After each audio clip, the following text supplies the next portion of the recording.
مساء الفل يا شباب. ده سامسونج جي 32 عايزين نفكه. مبدئيا ببلاستيكه كده، وهتخش لها عارف منين الدخله؟ شايف من عند فتحه الاي او اكس كده، هتيجي تخش من هنا. ده اضعف حته هتعرف تدخل فيها البلاستيك. ماشي، البلاستيكه بتاعتك يا دوبك تكون داخله سنتي، بس نص سنتي، نص سنتي كده هتلاقي ناشفه معاك، بس جر كده ما تخافش. كده كده كده تروح طالعه معاك زي كده. شايفين؟ هنيجي بقى نكمل ونفك المسامير بتاعتها.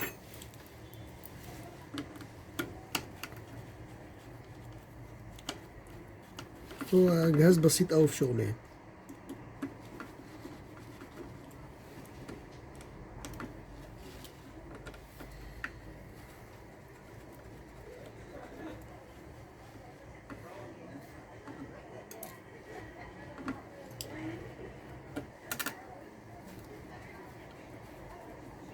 معلش انا مش برفع فيديوهات كتير اليومين دول، بسبب صدقوني انا مضغوط، ومضغوط بشغل. يعني الشغل اللي انا شغال بيه ده لو اصوره هرفع لكم حاجات كتير قوي،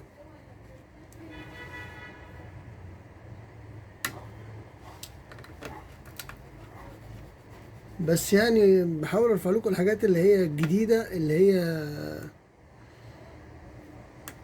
هي لسه ما انتشرتش كتير، واللي انتوا شارينها. يعني بتبقوا كلكم، في ناس كتير قوي بتبقى جايبه اجهزه جديده، فبتبقى هي عارفه ايه الدنيا، عايزه تفك ازاي، عايزه ابص على جهازه من جوه، حاجات كده يعني. طبعا الفك والتركيب ده انا اكتر ناس برفع لهم الناس الفنيين، اللي هو بيحب يغير شاشة، عايز يبص على التليفون ويتفك ازاي قبل ما يشتغل وخلاص. بيبقى عايز الفكرة قبل ما هو يمد ايده ويقطع فلاتة يعمل حاجة كده يعني. فبيبقى ده بيفيده اكتر. مجرد ما بيشوف بس التليفون بيتفتح ازاي وفلاتاته شكله ازاي من جوه، خلاص هو هيكمل بقى كده، الموضوع بالنسبة له خلص. لان في ناس كتير قوي تبقى لسه مثلا ما فتحتش تليفون جديد، مش عارفة بيتفتح ازاي او طريقة فتحه ازاي، بيبقى قلقان ان هو يشتغل لوحده.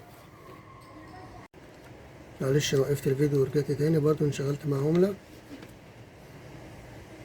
ما ده اللي بيخليني ما بعملش فيديوهات كتير، بسبب ان كل شوية تاني حد يخش فبقفل الفيديو، بتخنق فما بعملش الفيديو اصلا. بس في اجهزة بفضل وراها لحد ما اعمل الفيديو بتاعها، لان انت لازم تستفيد عشان تعمل حاجتك بنظافة وتبقى عارف انت شغال فين.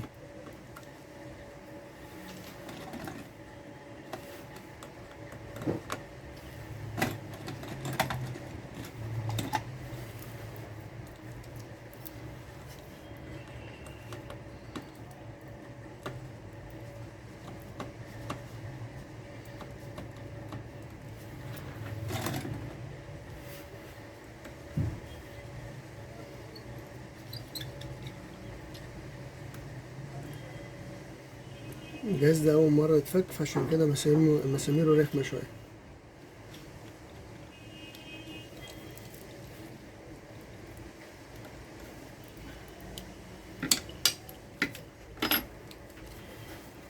هنشيل بعد كده بيت الخط.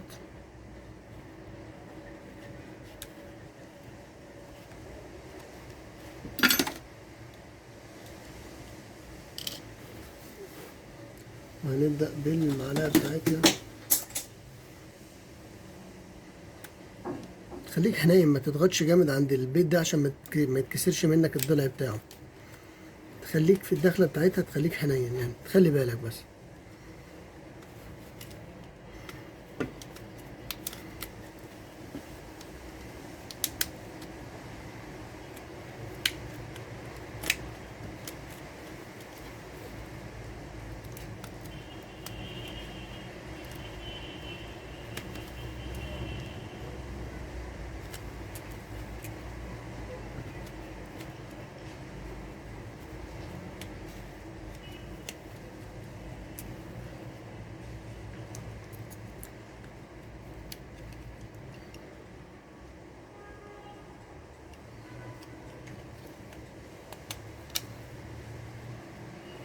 بس انا برضو شغال بالراحة لان انا حاسس ان في مسمار وانا مش واخد بالي منه، لقيته اهو.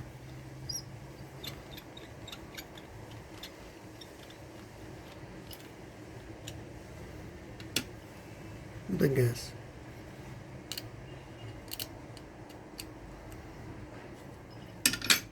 الدنيا بسيطة اوي.